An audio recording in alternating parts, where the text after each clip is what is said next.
एक हुंकार और। इस अध्याय को समझने के लिए हम अध्याय 8 को जीव जनन कैसे करते हैं, हम GIF का यूज़ करेंगे और करेंगे इमेज का। कि किसी भी चैप्टर को अच्छे से समझने के लिए हमें उसका इमेज जो बन रही है कि मतलब ये है क्या चीज़, एग्जैक्टली में पता होना चाहिए। इस अध्याय में देखेंगे कि ह्यूमन बीन कैसे रिप्रोडक्शन करते हैं। ठीक है, ह्यूमन बीन के बारे में पढ़ेंगे अच्छे से कि ये मेल और फीमेल कैसे रिप्रोडक्शन कर रहे हैं, बेबी कैसे प्रोड्यूस होता है। फिर हम प्लांट से देखेंगे कि प्लांट कैसे रिप्रोडक्शन कर रहे हैं। यहाँ देखिए ये प्लांट है, जैसे ये मधुमक्खी है, ये उठ के इस पे आ गया, इसको क्या बोलते हैं। ठीक है, सारी चीज़ देखेंगे और ये रिप्रोडक्शन कैसे हो रहा है। यहाँ देख सकते हैं बीज आया, बीज अंदर से पूरा नीचे जाके ट्रांसफ़र हो गया।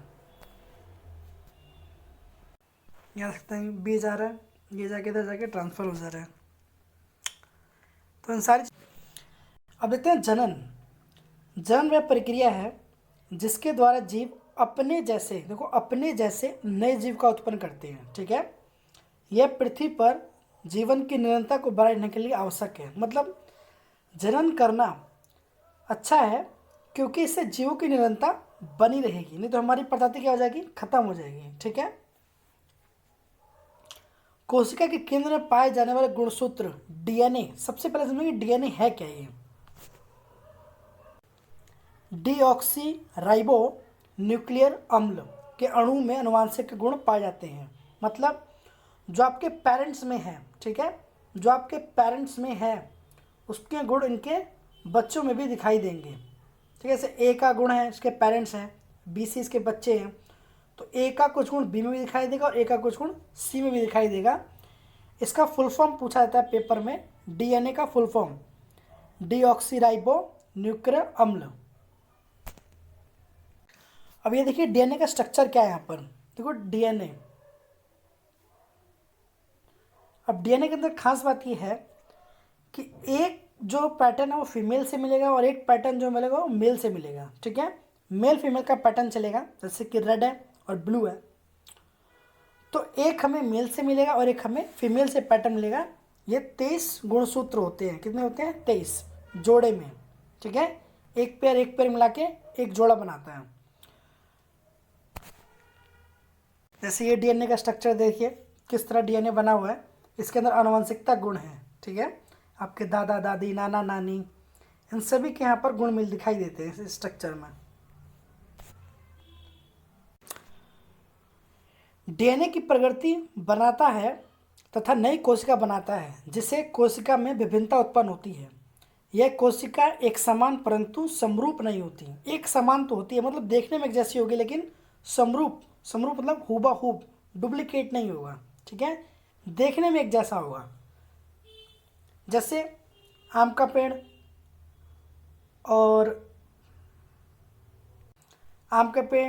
नीम का पेड़ देखने में तो एक ही जैसा है, लेकिन समरूप थोड़ी के, दोनों अलग अलग हैं। एक समान तो है, दिखते तो एक ही जैसे हैं, पेड़ पौधे तो हैं, इस तरीके से। अब विभिन्नता का महत्व देखते हैं। अगर डिफरेंट है लैंगिक जनन के अंदर तो है क्या, देखो प्रजनन होते हैं दो प्रकार से, एक होता है अलैंगिक और एक होता है लैंगिक। इन दोनों को समझते हैं, लैंगिक अलैंगिक प्रजनन है क्या। आइए इनका GIF देखते हैं पहले। ज़्यादातर जो अलैंगिक जनन है वो प्लांटों में होता है, पेड़ पौधों में होता है। तो देखिए यहाँ पे पेड़ पौधों में अलैंगिक जनन है। ठीक है, यहाँ देखिए बीज निकल रहा है, फिर थोड़ा सा और बड़ा हो गया, फिर और बड़ा हो गया, फिर और बड़ा हो गया, अलग अलग निकल गया, 4 स्टेज में है। ऐसे अमीबा भी होता है, पर हमें समझना में यही है अलैंगिक जनन है। अलैंगिक जनन में जो भी डिफरेंट देखने को मिल रहा है बहुत कम हो रहा है। जैसे यहाँ पे जो ये पौधा बन रहा है सेम इसकी तरह सिमिलर बन के दिखाई दे रहा है, समरूप है। ठीक है, जैसे कि जो सेब का पेड़ होगा, सेब का जो बीज निकलेगा उससे जो पेड़ बनेगा वो सेब ही बनेगा। ठीक है, दूसरा कोई पेड़ नहीं बन सकता। तो ये अलैंगिक जनन ज़्यादातर प्लांट में होते हैं। जैसे यहाँ देखिए बैक्टीरिया, ये बैक्टीरिया बढ़ रही है, सब अलैंगिक जनन है। एक बैक्टीरिया, दो बैक्टीरिया टूटते गया, बड़ा होते गया, फिर टूट गया, फिर ये बड़ा हो गया। इस तरह से बैक्टीरिया एक जगह भी होना तो बहुत सारे फैल जाते हैं। जैसे अपने कोरोना वायरस है, कोविड, जब आपके बॉडी में एंटर कर जाता था, सिर्फ एक वायरस अगर एंटर करेगा तो पूरी बॉडी में फैल जाता है वो, एक फिर दो से तीन मल्टीप्लाई होते रहते हैं। इसलिए वायरस जो होता है बहुत जल्दी जाके फैल जाता है, डिसीज़ बन जाता है। ठीक है, क्योंकि ये अलैंगिक जनन करता है। अब देखते हैं लैंगिक जनन। जैसे लैंगिक जनन में आते हैं आपके ह्यूमन बीन की फीमेल और ये मेल हो गए। तो ये अपना ओवम एग रिलीज करेगा, ये अपना स्पर्म रिलीज करते हैं। और ये जब एग फर्टिलाइजेशन हो जाता है, ठीक है, फर्टिलाइजेशन होने के बाद ये जिगोट बन जाता है, टूट जाता है, यहाँ पर 2 भागों में बट गया। फिर उसके बाद एम्ब्रो में एक बच्चा तैयार होता है, तो उसे बोलेंगे अलैंगिक जनन। देखिए अलैंगिक जनन में क्या है, इसका हाइट, कद, रंग, आकार कुछ, और इस फीमेल का हाइट, रंग, आकार, इन दोनों का जो डिफरेंट है इस बच्चे के अंदर दिखाई देगा। ठीक है, जैसे इस इमेज में देखते हैं, कितना अच्छा इमेज है ये। यहाँ देखिए ब्लू रंग का दिखाई दे रहा है टाई, और इसके अंदर रेड रंग का दिखाई दे रहा है। ठीक, तो अब जो बच्चा प्रोड्यूस हो रहा है उसका डीएनए देखिए, आधा ब्लू और आधा रेड है ना। तो आधा इसने अपनी माँ से लिया और आधा अपने अपने पिता से लिया। ठीक है, तो 23 गुणसूत्र के अंदर से 11 मेल और 11 फीमेल की तरफ से गुणसूत्र आते हैं। और एक जो गुणसूत्र होता है वो लिंग निर्धारण का होता है। ठीक है, लिंग निर्धारण कि बच्चा लड़का होगा या लड़की होगी। अब अलैंगिक जनन में देखते हैं क्या क्या आता है अलैंगिक जनन में। एक तो एक समान जीव उत्पन्न होते हैं, जैसे पेड़ पौधे हैं एक समान ही होंगे। ठीक है, मतलब आम का पेड़ जो होगा वो अब से आम का पेड़ ही बन पाएगा। युग्मन का निर्माण नहीं होता, इसमें युग्मन तो है ही नहीं, एम्ब्रो तो है ही नहीं। ठीक है, नए जीव पैतृक जीव के समान या समरूप हो सकते, एकदम समरूप होगा। जैसे आपने हाइड्रा एग्जाम्पल देखा, उससे टूटा था पौधा, वो टूटते टूटते वहीं रह गया, दूसरा निकल गया प्लांट। सतत गुण के लिए एक बहुत ही उपयोगी माध्यम है, और ये निम्न वर्ग के जीवों में अधिक पाया जाता है। निम्न वर्ग का मतलब जिनके छोटे छोटे जीव जो होते हैं, जैसे जीवाणु, बैक्टीरिया, ठीक है, और आपका कोविड वायरस भी जीव इसी में आता है, लैंगिक जनन के अंदर आते हैं। ये जल्दी प्रजनन करते हैं इसीलिए। अब आता है लैंगिक जनन। इसमें दो एकल जीव, इसमें नर और मादा मिलकर एक नया जीव उत्पन्न करते हैं, एक नया जीव आ जाता है इसके अंदर। 2 होने चाहिए, मेल फीमेल दोनों, इसमें नर और मादा दोनों बनाते हैं। और नए जीव अनुवांशिक से पैतृक जीव से समान परंतु समरूप नहीं। समान तो है, मतलब शरीर का जो ढांचा है वो बच्चे का सेम होगा। ठीक है, जैसा भी आकार हो बच्चे का सेम होगा, 2 हाथ पैर नाक पैर सब कुछ होगा।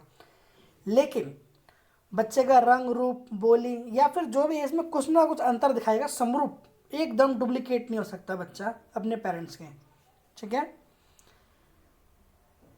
प्रजाति में विभिन्नता उत्पन्न में सहायक है, प्रजाति में विभिन्नता उत्पन्न में सहायक है, और उच्च वर्ग के जीवों में होता है। उच्च वर्ग मतलब जो बड़े बड़े जीव है ना, उन सभी के अंदर अलैंगिक जनन विधि होती है। अब अलैंगिक जनन की विधियाँ देखेंगे। इसके अंदर विधियाँ 5 प्रकार की हैं। जैसे खंडन विधि हो गई, खंडन विधि के 2 भागों में बांटा गया, द्विखंडन हो गया, बहुखंडन हो गया। जैसे खंडन हो गया, पुनरुद्भवन हो गया, पुनर्जनन हो गया, मुकुलन और बीजाणु समासंग। यह देखिए अलैंगिक जनन के में विधियाँ देखते हैं। सबसे पहले खंडन विधि। इस प्रक्रिया में एक कोशिका 2 या 2 से अधिक कोशिका में विभाजित होता है। मतलब एक जो कोशिका है वो 2 से अधिक कोशिका में विभाजित, अपने आप ही टूट जाएगा। जैसे कोई चीज़ है ये, और यहाँ जाके टूट जाएगा, 2 भागों में बढ़ जाएगा। ठीक है, एक कोशिका 2 भागों में विभाजित हो जाएगा। अब इन सबका जीव देखेंगे। द्विखंडन, जीव को 2 भागों में विभाजित करने वाला कौन सा? अमीबा। आपने अमीबा का डायग्राम जरूर देखा होगा। ये देखिए अमीबा यहाँ पर पहले एक था, फिर थोड़ा बड़ा हुआ, फिर और थोड़ा बड़ा हुआ, केंद्र का विभाजन हुआ, और ये आगे जाके 2 भागों में बट गया। जैसे इस जेएफ को देखते हैं, ये क्या पार्टों में बट रहा है, कैसे बन रहा है। ठीक है, सबसे एक पार्ट में सबसे पहले सेल्स ऐसे करके बने पड़े हैं, जुड़े पड़े हैं इसके, फिर ये डिवाइज हो रहा है। देखो यहाँ पे सेंटर क्या हो रहा है, डिवाइज हो रहा है। ठीक, ये तो आपकी थर्ड स्टेट में क्या, सेपरेट से यहाँ पर टूट गया, 4th में 2 नए नए बन गए। दोबारा देखते हैं इस जेएफ में क्या है। पहला स्टेज है ये। ठीक है, पहले स्टेज में बस ऐसे बना है,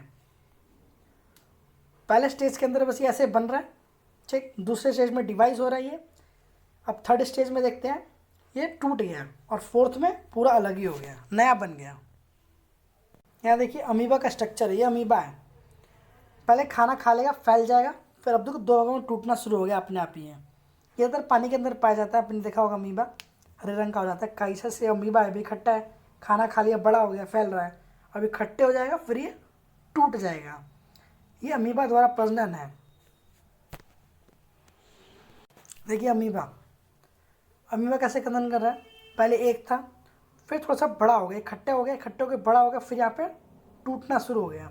ठीक, ये एग्जाम में डायग्राम सब पेपर में आता है हर बार।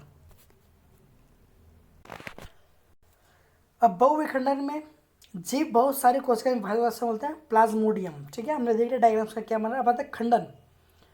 इस प्रजनन विधि में सरल संरचना वाले बहुकोशिकीय जीव छोटे छोटे टुकड़ों में खंडित हो जाते हैं, अपने आप ये टूट जाएंगे। देखो बीच में क्या गया, टूट गया। ठीक है, और ये ज़्यादातर पानी में पाया जाता है, आपने जरूर देखा होगा।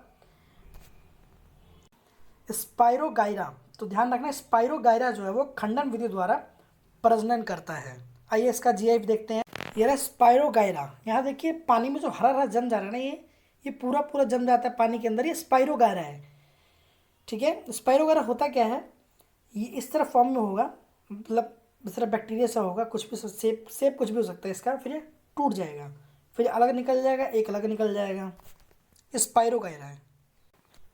यहाँ देखिए जैसे ये स्पाइरोगाइरा, साथ में हाथ डाला, काई से जम जा रही है, एकदम हरी हरी हरी हरी सी। ठीक है, और ये बहुत फिसलता भी, चिकना बहुत होता है। सरफेस, जिस सरफेस पे होता है उसकी सरफेस चिकनी हो जाती है, और हम कई बार गिर भी जाते हैं उस एरिया से फिसल कर।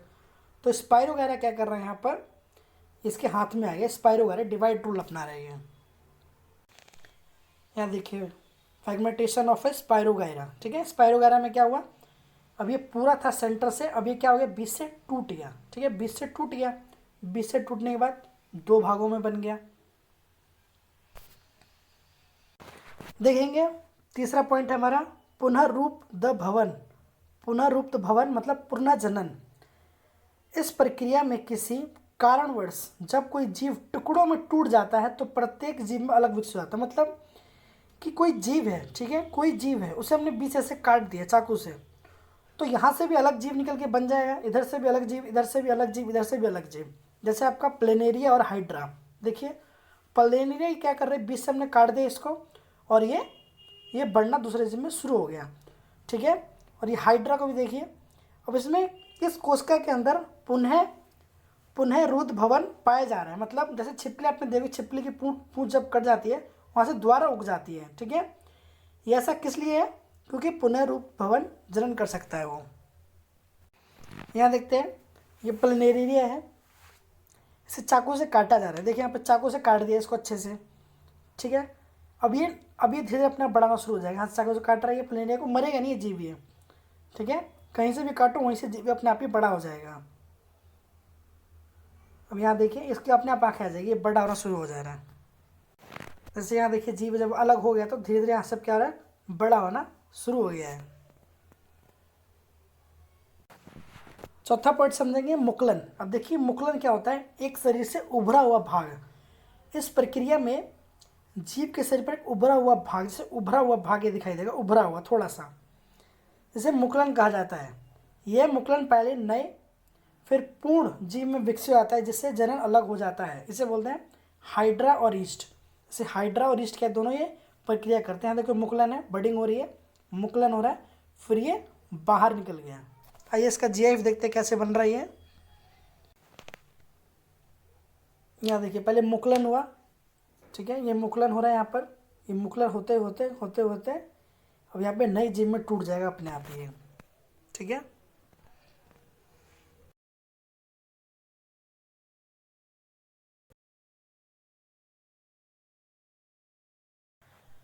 अब देखेंगे बीजाणु समागम।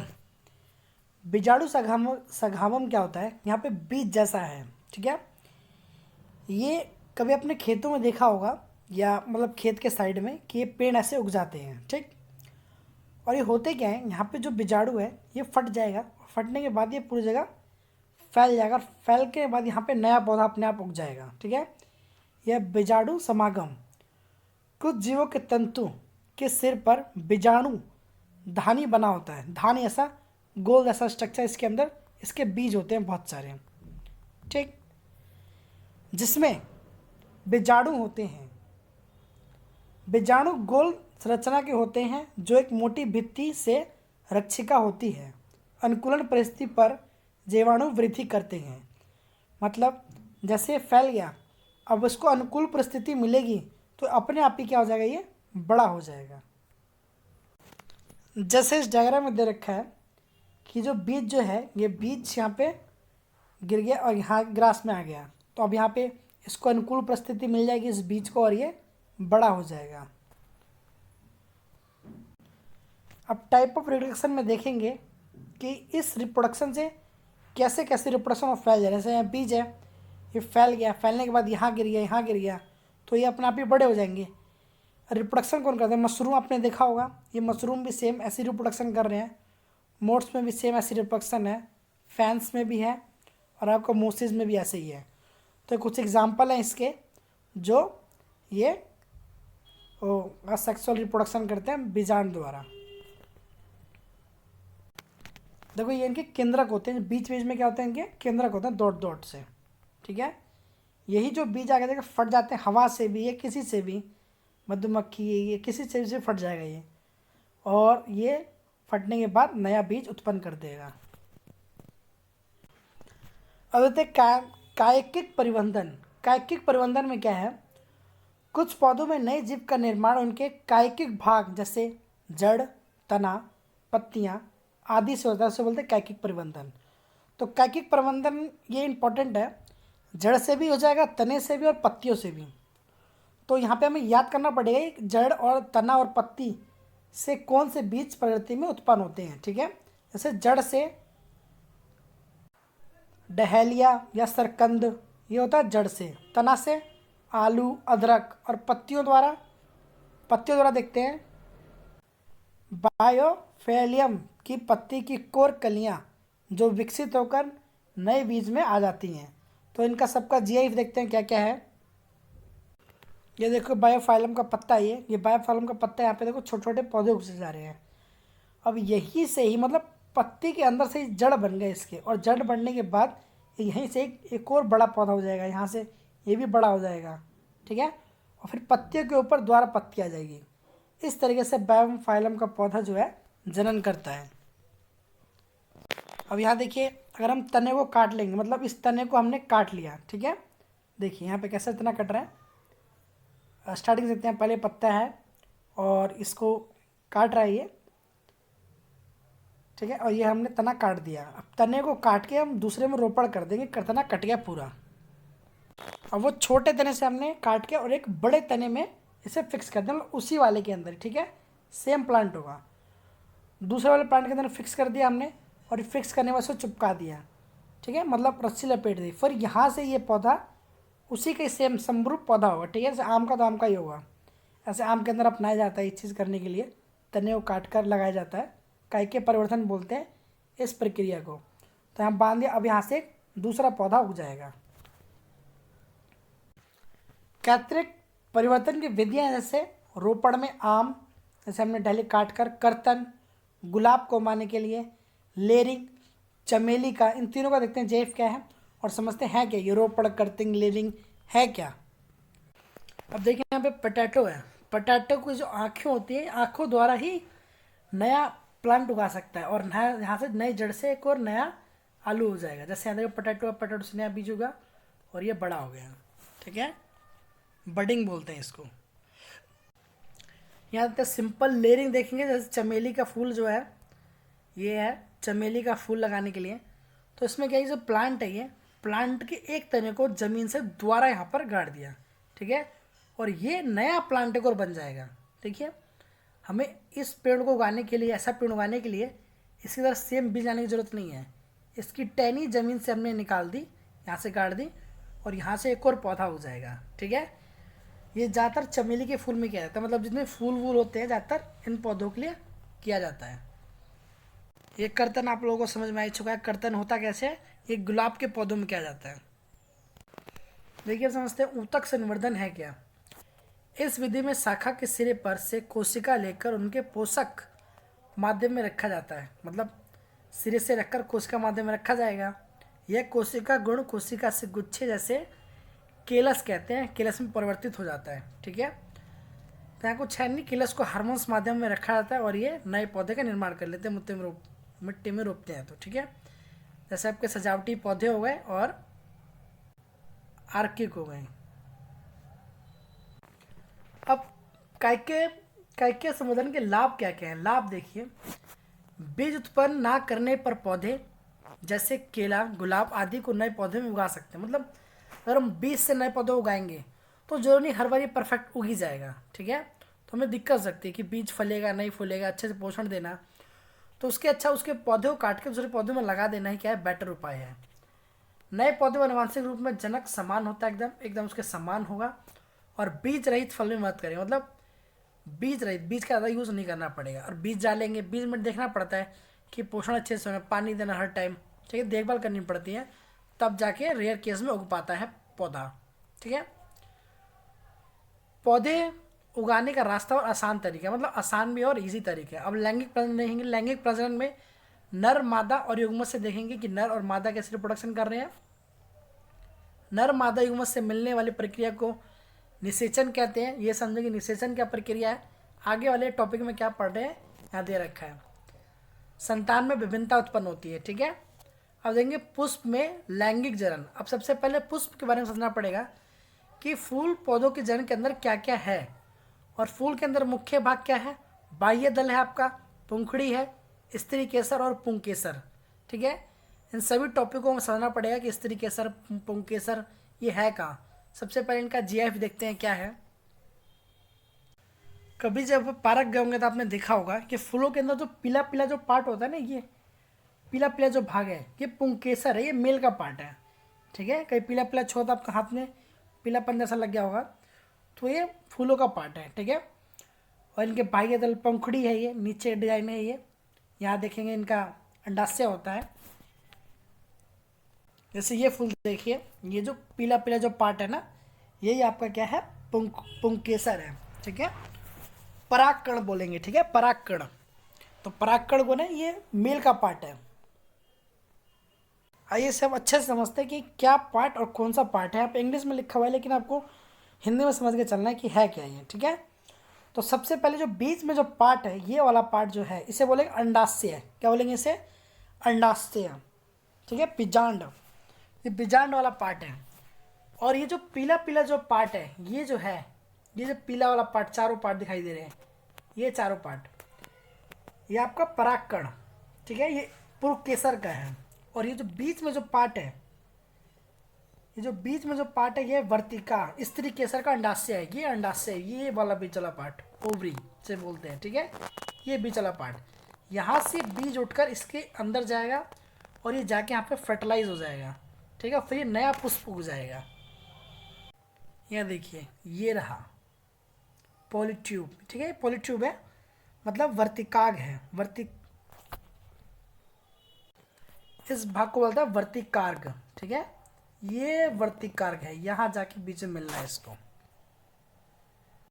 अब फूलों के प्रकार में देखते हैं। फूलों के प्रकार कितने होते हैं, दो प्रकार के होते हैं, उभयलिंगी और एकलिंगी। उभयलिंगी मतलब जिसमें नर मादा दोनों उपस्थित रहे, से स्त्री केसर और पुंकेसर दोनों एक ही में रहे, उसे बोलते हैं उभयलिंगी, ठीक है। सरसों और गुड़हल, ये दोनों ऐसे आपको एग्जाम में पूछा जाता है एक नंबर में कि सरसों और गुड़हल कैसे हैं, उभयलिंगी हैं। और एक लिंगी में कौन है, पपीता और तरबूजा, पपीता और तरबूजा। जैसे पपीता है, ये पपीता के देखो बीज कितने सारे हैं, ठीक है। ये बीज से क्या नए पौधे उगा सकते हैं, हाँ उगा सकते हैं, लेकिन प्रॉपर न्यूट्रिएंट्स मिलना चाहिए, पेड़ पौधों की देखभाल अच्छी होनी चाहिए। ये क्या है, ये एक लिंगी है, ये ठीक है, एक लिंगी है। इसमें ये डायग्राम आपके एग्जाम में बहुत पूछा जाता है कि ये पंखड़ी डायग्राम बना के पुष्प की संरचना पूछेगा पेपर में, पुष्प की संरचना कीजिए, या डायग्राम बना के दे देगा, आपको बताना पड़ेगा किस पार्ट को क्या कहते हैं। तो ये ध्यान समझते हैं। सबसे पहले है क्या, ये है बीजांड, ठीक है, बीजांड। ये सेंटर में क्या है, ये बीजांड है, ठीक है, ये सेंटर में बीजांड है। ये बाह्य दल, ये हरा वाला पार्ट क्या है आपका, बाह्य दल। ये पंखुड़ी, पंखुड़ी मतलब फूल, फ्लावर जो है फूल, ये पंखुड़ी है, ठीक। अब ये वर्तिकार्ग है जो अंडाशय स्त्री केसर का है। ये पार्ट किसका, स्त्री केसर का। ये बीच वाला पार्ट, ठीक है, ये बीच वाला पार्ट क्या है, ये आपका स्त्री केसर का है। तो स्त्री केसर का। और ये पुरुष केसर का परागकोश, ये परागकोश, ये पीले पीले पार्ट है जो ये, ऐसे जो पीला पीला पार्ट है, बस ये वाले चार, एक, ये दो, ये तीन, ये 4, ये 5, 6, ठीक है। ये देखे ना पीले वाले पार्ट, ये पार्ट बस, और ये है बीजांड। अब ये जो पंखुड़ी है परागकोश, एक कुसुम से टूटकर ये आ जाएगा इसके अंदर, और ये इसके अंदर आने के बाद धीरे धीरे धीरे धीरे आने के बाद किसी साइड से आ जाएगा और यहाँ जाके मैच कर जाएगा, और यहाँ जाने के बाद ये फिर फर्टिलाइज हो जाएगा और ये नई पंखुड़ियाँ नए दल आ जाएंगे। ऐसे कुछ टाइम बाद ये पत्तियाँ मुरझा जाएंगी और ये नीचे गिर जाएंगी, तो बीजांड द्वारा नया बीज उगेगा, तो ये दोबारा फैल जाएंगे एक अवस्था में आकर। ये प्रक्रिया चलते रहती है पुष्पों के अंदर। देखिए इस फ्लावर किस तरह से होते हैं, ये देखिए ये बीज वाला पार्ट क्या था, बीजांड था, ये परागकण है, और ये परागकण उठकर इसके अंदर जाएंगे और ये ट्रांसफर हो जाएंगे, ठीक है। फिर ये द्वारा ये खिल जाएगा। आइए अभी प्रोसेस देखते हैं है क्या। जैसे ये जो बीज है पोलिनल ट्यूब है, यहाँ देखिए यहाँ जो जा रहा है बीज, ये धीरे धीरे बीज जा रहा है, यहाँ देखो ये जा रहा है, ये जा रहा है, और फिर यहाँ देखिए फर्टिलाइज हो गया। दोबारा देखते हैं इसके अंदर क्या बोल रहा है ये। यहाँ देखिए बीज से शुरुआत हो रही है वाइट रंग का बीज से, ठीक है, ये रहा। अब ये धीरे धीरे धीरे धीरे यहाँ पर आ रहा है ये रेड रंग का, और ये यहाँ जाके फर्टिलाइज हो जाएगा। जैसे इस डायग्राम में देखिए ये जो इसके परागकण हैं ये टूट गए और छिड़क कर दूसरे फूल के इसके सेंटर पे आके गिर गए, ठीक है, इस वाले प्लांट के। तो ये गिर गए, ये वाला पार्ट गया और उड़ते हुए कहाँ चले गया, एयर से हो रहा है ये, और यहाँ जाके सेंटर में चिपक गया, और ये बीज नीचे गिर जाएंगे फिर। अब देखिए बीज निकालन प्रक्रिया क्या क्या बोल रहा है। परागकोश में उत्पन्न परागकण हवा, पानी, जंतु द्वारा फूलों के वर्तिकार्ग, मतलब वर्तिकार्ग मतलब ये वर्तिकार्ग, ये सेंटर वाला पार्ट, ठीक है, ये जानवरों द्वारा मतलब तितली वितली द्वारा, मधुमक्खी द्वारा ये वाला टूटकर इसके ऊपर वर्तिकार्ग के ऊपर चले जाएगा, ठीक है, या दूसरे फूल के वर्तिकार्ग पे स्थापित जाता है, मतलब दो फूल या तो एक में ही हो जाए। परागकण से एक नलिका विकसित होती है जो वर्तिकार्ग से बीजांड तक जोड़ती है, ठीक है। देखते हैं इसका क्या बोल रहा है, मतलब कि परागकण से एक नलिका विकसित होगी। अब यहाँ से यहाँ पर वर्तिकार्ग पे आ गया, यहाँ से क्या हुई, नलिका स्थित होगी, और ये नलिका कहाँ जोड़ेगी, ये जोड़ देगी अंडाशय तक, ये इसको अंडाशय तक लेके आएगी। अंडाशय के अंदर नर मादा युग्मज निषेचन होगा और युग्मज का निर्माण कर लेगा। अब नया बीज उत्पन्न हो जाएगा और युग्मज में विभाजन होकर भ्रूण निर्माण कर लेगा। बीजांड से एक और आवरण विकसित हो जाएगा जो बदल जाएगा, ठीक है, जो बीज में बदल जाएगा, अंडाशय में फल में बदल जाएगा, और फूल के अन्य भाग झड़ जाएंगे। मतलब जो नया प्लांट जब आएगा उसके सारे फूल क्या हो जाएंगे, गिर जाएंगे, और ये नया प्लांट आना, वहाँ से नया जो पौधा है, सॉरी नया जो फूल है वो आना शुरू हो जाएगा। अब लास्ट केस में क्या हो रहा है, यहाँ पे बीजांड हो रहा है, यहाँ पे भूरण हो जा रहा है। तो भूरण होने के बाद ये सारी पंखुड़ी क्या हो जाएंगी, ये गिर जाएंगी अपने आप ही, पंखुड़ी दल सारी गिर जाएंगी, फिर यहीं से ही नया बीज उत्पन्न होना शुरू हो जाएगा। आइए जैसे कि इस डायग्राम में दे रखा है आपको कि ये परागकण था और ये वर्तिकार्ग था। तो परागकण आ गया ऊपर और ये वर्तिकार्ग ये रहा। तो वर्तिकार्ग में एक नलिका आ गई, नर युग्मज ये रहा, और ये पराग नली में आते आते आते आते यहाँ जाके मिल गया, ठीक है, और यहाँ जाके क्या मिल गया, नया बीज उत्पन्न हो गया। अब देखेंगे मानव में प्रजनन कैसे होता है। मानव में लैंगिक प्रजनन और लैंगिक परिपक्वता जीवन काल का यह काल जिसमें नर शुक्राणु और मादा अंड कोशिका का निर्माण शुरू कर देते हैं, उसे किशोर अवस्था की यौवन आरंभ कहते हैं, ठीक है। यौवन आरंभ होता है किशोर अवस्था में, और यौवन आरंभ के अंदर परिवर्तन देखेंगे, परिवर्तन क्या क्या है। किशोर में क्या होता है, कान, जनन, आँख के पास, गाल, बालों का उग जाना, देखो ठीक है, कान के पास, कांख और जनन भागों में बाल हो जाना, त्वचा का तैलीय या मुहासे निकल आना, ये सब किशोर अवस्था में होता है। ये देखिए बच्चा किशोर है, अब ये बच्चा किशोर हो रहा है, ठीक है। तो किशोर होने के बाद इसके देखो बॉडी शेप में अलग सा बदलाव आ जाएगा, बॉडी शेप, बॉडी स्ट्रक्चर में भी बदलाव हो जाएगा। यहाँ देखो मुँह से दाढ़ी आ रही है इस बच्चे की, तो बच्चा परेशान भी होता है किशोर अवस्था में आने के बाद। जब बच्चा बड़ा होना शुरू होता है तो उसके बाल बहुत सारे आना शुरू हो जाते हैं, जैसे कि यहाँ देखो पैरों में बाल आना, ठीक है। मेल फीमेल के बालों में अंतर होता है, क्योंकि मेल के बाल कम होते हैं बॉडी पे, लेकिन मेल के ज़्यादा होते हैं। जैसे यहाँ पे बाल आ गए, हाथों में, चेस्ट पर, मूंछ दाढ़ी पे आना, जनन भागों पे आना, ठीक है, जनन भागों पे बाल आ जाना, इस तरीके से है। लड़कियों में क्या क्या परिवर्तन हो रहा है? लड़कियों में स्तन का आकार बढ़ जाना, ठीक है, स्तन का आकार बढ़ जाएगा। और रोज धर्म, पीरियड्स आने से बोलता है पीरियड, रोज धर्म को लड़कियों में आते हैं। लड़कों में चेहरे व दाढ़ी, मूछ निकल आना और आवाज़ का फटना। ये सारी चीज़ें लैंगिक परिपक्वता को दर्शाती है कि बच्चा अब लैंगिक परिपक्वता की ओर बढ़ रहा है, बच्चा मेच्योर हो रहा है। जैसे कि इस पिक्चर में हम देख चुके हैं कि बच्चे जैसे बॉडी में आ रहा है, स्ट्रक्चर परिवर्तन हो रहा है, तो मेच्योरिटी की तरफ इशारा कर रहा है। और ये मूंछ दाढ़ी का आना भी मेच्योरिटी दिखा रहा है। ये स्तन के आकार में परिवर्तन होना, लड़कियों के जैसे कि स्तन के आकार में क्या होता है, परिवर्तन होता है, ठीक है। सभी का स्तन का जो समान है वो सेम नहीं होता। और दोनों जो होते हैं, ये दोनों जो मिल्क फीडिंग है, ये दोनों ही सेम नहीं है, ठीक है। किसी का आकार बड़ा और किसी का आकार छोटा होता है। अब हम नर जनतंत्र के भाग के बाट के पार्ट पढ़ेंगे कि इस पार्ट में है क्या क्या, मतलब जो उनके पार्ट है, ठीक है, जनन तंत्र के। सबसे पहले आता है विसरण, से टेस्टर कहते हैं। विसरण उदय गुहा के बाहर विसरण कोष में उपस्थित होता है। विसरण कोष तापमान की तुलना में कम होता है, मतलब इसका जो तापमान है हमारे बॉडी टेम्परेचर से अलग होता है। इसीलिए मनुष्य के जो ये विसरण हैं, ठीक है, ये जो विसरण जो होते हैं, ठीक है, ये गोलनुमा होते हैं। ये विसरण जो होते हैं ये बॉडी पार्ट से अलग होते हैं, क्योंकि इनका टेम्परेचर जो है हमारी बॉडी पार्ट से कम होता है। और इसके अंदर ही शुक्राणु रहते हैं, जो शुक्राणु बनने के लिए आवश्यक है। जो स्पर्म है मेल के, वो इसी टेस्टोस्टेरोन में होते हैं, ठीक है, टेस्टोस्टेरोन में होते हैं, विसरण में, इसी विसरण में होते हैं। नर युग्मक शुक्राणु यहाँ बनते हैं, ठीक है। विसरण ग्रंथि टेस्टोरॉइड हार्मोन्स, तो टेस्टोस्टेरोन जो हार्मोन्स है, यहाँ देखिए टेस्टोस्टेरोन, तो टेस्टोस्टेरोन हार्मोन जो है ये मेल के अंदर होते हैं। ये एग्जाम में पूछा था कि टेस्टोस्टेरोन हार्मोन्स होते हैं, शुक्राणु उत्पन्न करने में नियंत्रण करता है। और लड़कों में यौवनावस्था परिवर्तन कहलाता है, ठीक है, लड़कों में यौवनावस्था परिवर्तन है। तो इसका जीएफ देखते हैं क्या क्या है ये देखिए, ये वाला जो पार्ट है ये विसरण का पार्ट है, ठीक है, ये विसरण पार्ट है ये, ठीक है। और ये इसके अंदर टेस्टोस्टेरोन होते हैं।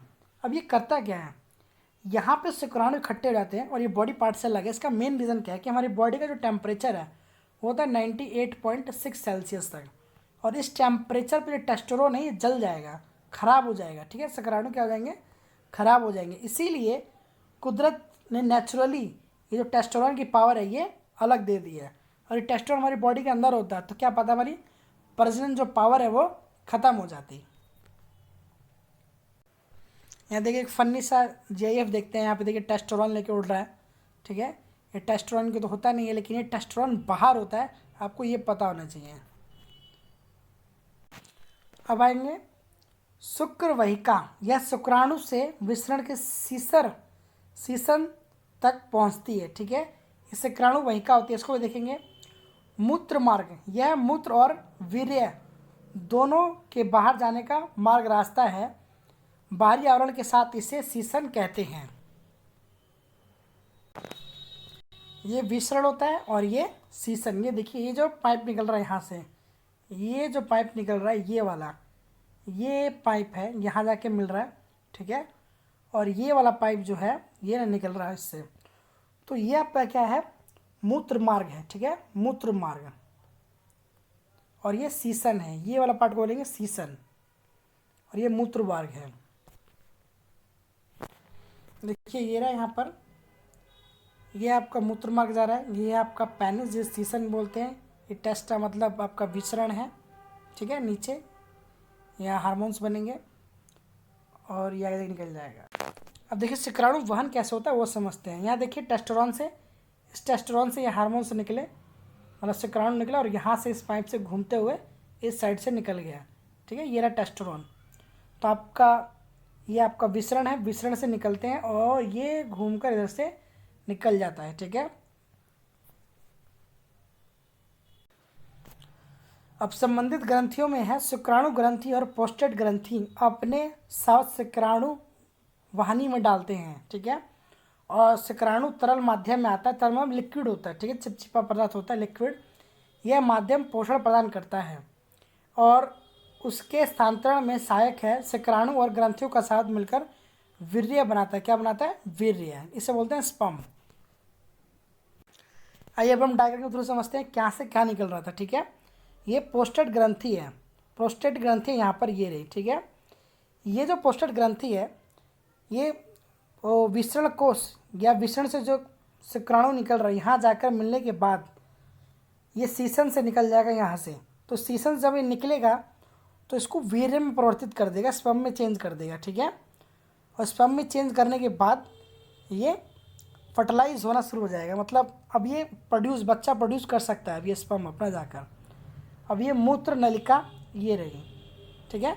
तो यहाँ पे समझने वाली बात ये है कि ये मूत्र शासन जो है, मूत्र यहाँ पे इकट्ठा हो रहा है, ठीक है। मूत्र नलिका और विसरण का माध्यम यहाँ जाके सेम हो जाता है, ठीक है। तो जहाँ से हम जिस बॉडी पार्ट से हम मूत्र निकालते हैं उसी पार्ट से क्या निकलता है हमारा? विसरण में निकलता है, स्पर्म में निकलता है। जैसे कि इस पार्ट से देख सकते हैं,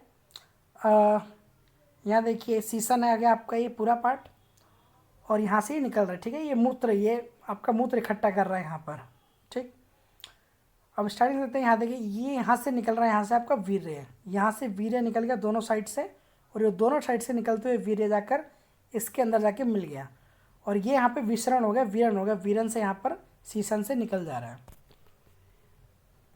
कुछ ये स्पर्म ऐसा करके होता है। स्पर्म ये जो शुरू में वाले पार्ट को बोलते हैं इसे न्यूक्लियर बोलते हैं, ठीक है। सेंटर पार्ट ऑफ न्यूक्लियस का ये टैली पूंछनुमा निकलता है और ये बहुत तेज़ी से आगे बढ़ता रहता है, ठीक है, स्पर्म। अब यहाँ पे हम 3 डायग्राम में समझ सकते हैं कि ये जो पार्ट है, ये वाला पार्ट यहाँ देखिए, ये वाला जो पार्ट है यहाँ से निकल रहा है हार्मोन्स आपके नीचे वाले पार्ट से और यहाँ से निकल जा रहा है, ठीक है। अब देखेंगे मादा का जनन तंत्र कैसा है। हमने नर का देखे, अब देखते हैं मादा का। अंडाशय, मादा में युग्मज और अंडाशय कोशिका का निर्माण अंडाशय में होता है। लड़कियों के जन्म के समय अंडाशय में हजारों अपरिपक्व अंडे होते हैं, हजारों, ठीक है। लड़कियों के अंदर हजारों अंडे होते हैं। यौन आरंभ में यह, पर इसमें से कुछ अंड परिपक्व होने लगते हैं, मतलब जब लड़कियां बड़ी हो जाती हैं तो अंडे क्या होते हैं? परिपक्व होना शुरू हो जाते हैं, ठीक। दो या एक अंडाशय द्वारा हर महीने एक परिपक्व होकर उत्पन्न होता है, मतलब हर मंथ एक एग रिलीज होता है मादा के यौवन से, ठीक। और अंडाशय में एस्ट्रोजन या पेस्ट्रोजन हार्मोन्स उत्पन्न होते हैं। यहाँ देखिए इंपॉर्टेंट है कि स्त्रियों के अंदर कौन सा हार्मोन्स निकलता है। स्त्रियों के अंदर वो निकलता है एस्ट्रोजन और पेस्ट्रोजन, ये 2 हार्मोन्स जो होते हैं स्त्रियों के अंदर से निकलते हैं। और मेल के अंदर से कौन सा निकलता है? टेस्टोरोन। कौन सा निकलता है? टेस्टोरोन। तो आपके एमसीक्यू के फॉर्म में पूछे जाने वाला क्वेश्चन, सर्वाधिक पूछने वाला क्वेश्चन है आपका कि जो मेल में होता है टेस्टोरोन, फीमेल में क्या होता है? एस्टेरोन और पेस्टोरोन हार्मोन्स निकलते हैं। आइए इसका जेब देखते हैं क्या बोल रहा है ये। यहाँ देखिए ये अंडाशय है, ये पार्ट इनके अंडाशय है और ये हर मंथ परिपक्व होकर, ठीक है, ये हर मंथ परिपक्व होकर यहाँ से निकल जाते हैं, ठीक है। इस तरह से ब्लड निकलता रहता है हर मंथ, एक एग रिलीज होता है। जैसे कि यहाँ देखिए ये ओवरी यहाँ से एग रिलीज हुआ और ये एग रिलीज होने के बाद इस पार्ट से, ठीक है, यूट्रस पार्ट से यहाँ से निकलना शुरू हो गया वजाइना में, ठीक है। वजाइना से ये ब्लड निकलता रहेगा करीबन, ये सबका पीरियड का अलग अलग होता है, जैसे 28 दिन होता है, 30 होता है, 22 दिन होता है। तो इसके अंदर क्या चीज़ है, ये 4 से 5 दिन तक ये हर मंथ होता है, पीरियड्स निकलते हैं। ये अंडवाहिनी, फ्लूपियन ट्यूब बोलते हैं अंडवाहिनी। ये देखिए ये रहा, ठीक है, ये अंडवाहिनी है और ये अंडाशय है। तो यहाँ जब एक एक अंडाशय टूट के निकलता है तो पेन होने की संभावना ज़्यादा होती है यहाँ पे फ्लैपियन ट्यूब के अंदर से, ठीक है। जब भी लड़कियों के पीरियड्स आते हैं तो उनको यहाँ पर पेन होना शुरू हो जाता है, ठीक। अंडाशय द्वारा उत्पन्न अंडा को गर्भाशय में स्थानांतरित कर दिया। ये गर्भाशय वाला पार्ट है, ये वाला पार्ट क्या आपका गर्भाशय, यहाँ बेबी प्रोड्यूस होता है, ठीक है, मतलब बेबी का फर्टिलाइजेशन इसी पार्ट में होता है, ठीक। अंड कोशिका को शुक्राणु का निषेचन होता है, यहाँ जाके निषेचन होता है। गर्भाशय यह एक थैलीनुमा संरचना है, ये गर्भाशय पार्ट, ये वाला पार्ट। तो आपके एग्जाम के अंदर ये जो है डायग्राम बनाने को 100 में से 99% चांस होता है कि बच्चों से पूछा जाए कि डायग्राम के अंदर कौन सा पार्ट क्या कहलाता है, ठीक। यहाँ शिशु का विकास होता है, ठीक है, यहाँ जाके शिशु का विकास होता है, ये योनि है, ये लास्ट में योनि है, ठीक। और यहाँ जाके जब ये मिल्क स्पर्म आता है, मतलब 14-15 दिन बाद आता है, तो सबसे ज़्यादा पॉसिबिलिटी होती है यहाँ पे बेबी प्रोड्यूस होने। कब होती है बेबी प्रोड्यूस होने की पॉसिबिलिटी? जैसे आपके पीरियड्स आ गए हैं, 28 दिन का पीरियड्स होता है आपके, ठीक, और इसका हाफ कर दिए 14 दिन, तो 14 दिन तक यहाँ जो है, यहाँ से ये टूट कर यहाँ पर आता है। अगर इस टाइम से शुक्राणु मिल गया, ठीक, रिप्रोडक्शन टाइम, तो बेबी फर्टिलाइज होने की संभावना 90% तक हो जाती है। आइए अब हम GIF देखते हैं, क्या था यहाँ पर। ये वाला पार्ट जो है अंडाशय जो बन रहा है, ठीक है, फ्यूसल ट्यूब आया और ट्यूब से यहाँ जाकर ये योनि गर्भाशय से ये निकलना शुरू हो गया। तो ये वाला जो पार्ट आपको दिखाई दे रहा है, ये है गर्भाशय वाला पार्ट, ठीक है, और ये अंडाशय से निकल रहा है।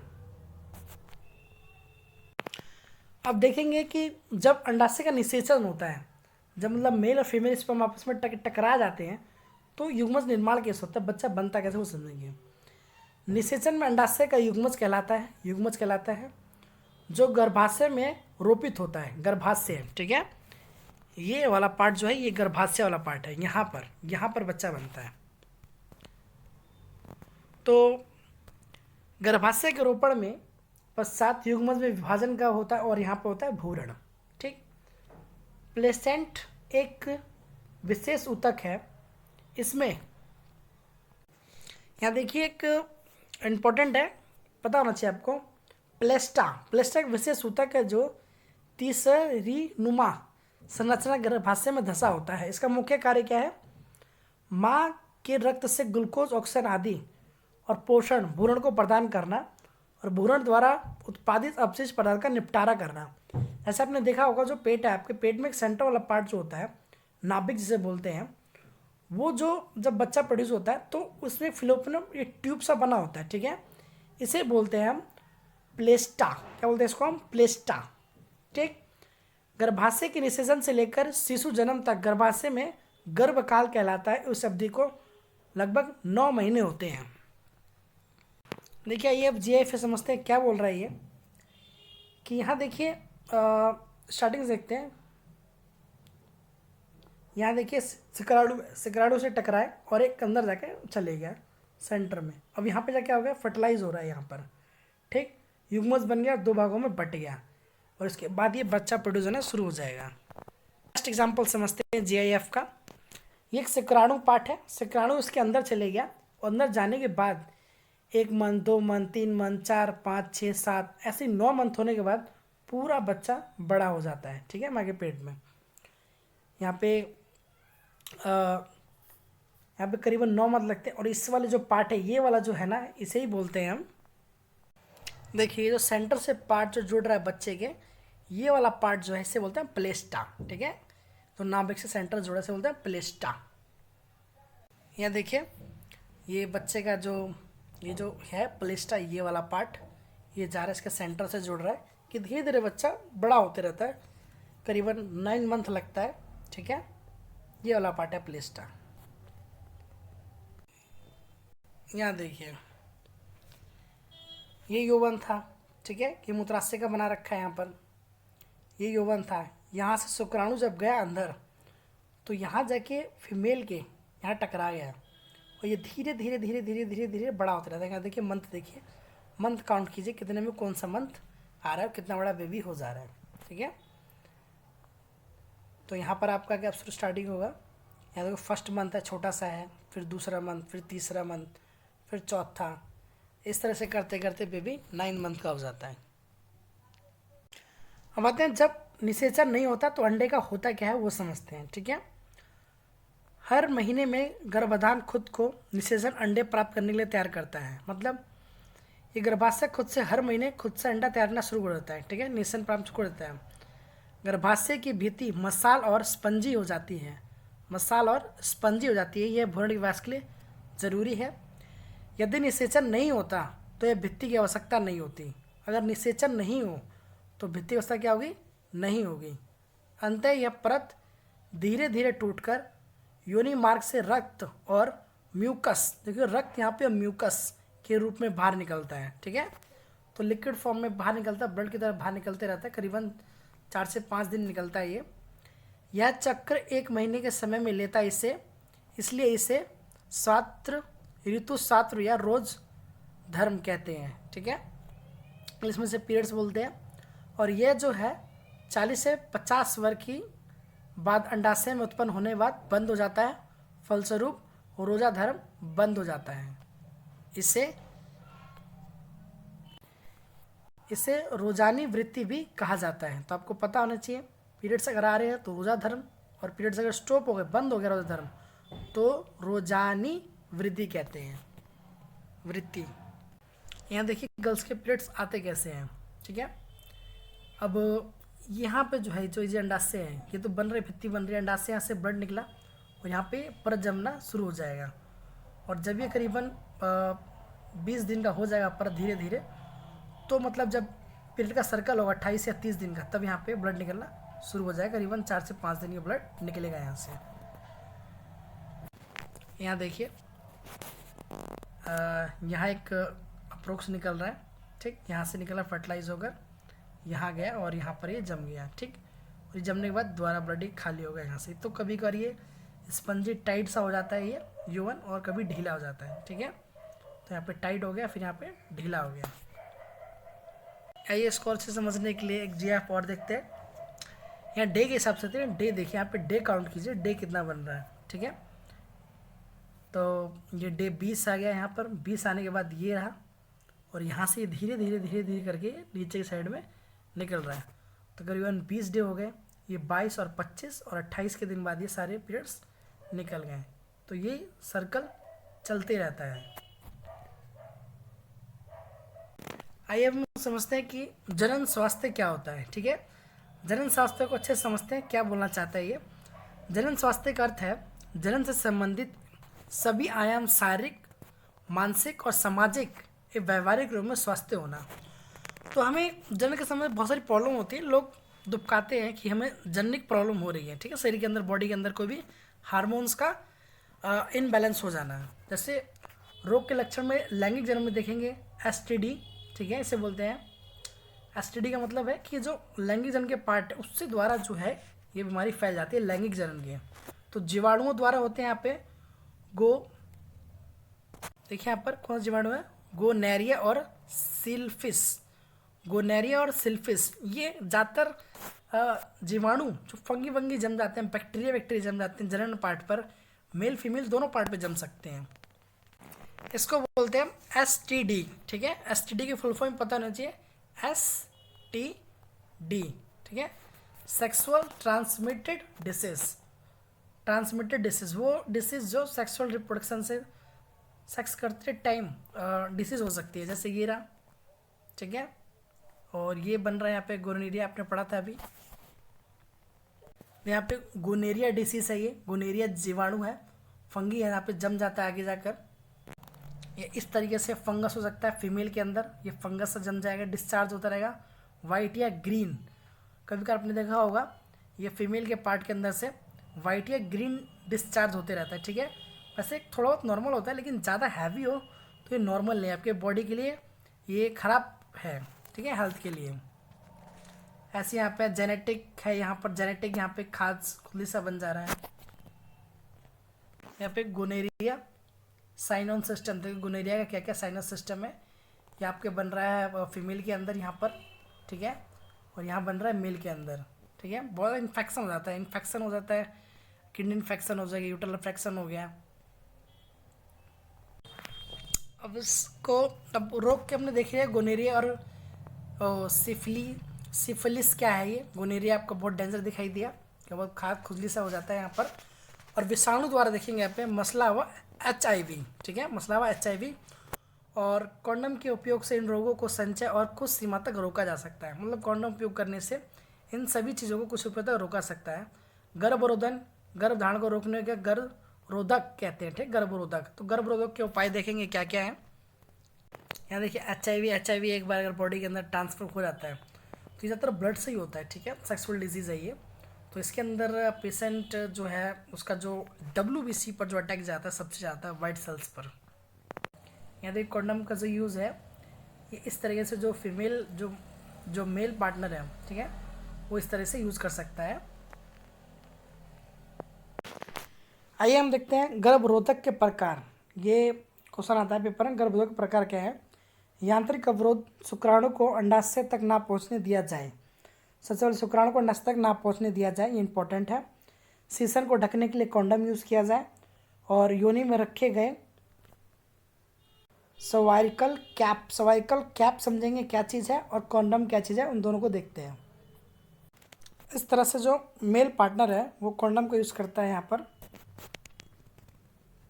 ये स्वारिकल कैप जो है, स्वारिकल कैप यहाँ पे जो फीमेल पार्टनर है ये यहाँ पर ये योनि से यहाँ पर छोड़ देता है। ये कैप बाद में निकल जाता है, ठीक है, इसमें कोई दिक्कत नहीं है। यहाँ जाकर यहाँ पे स्पर्म काउंट नहीं हो पाता, ये रहा, ठीक है।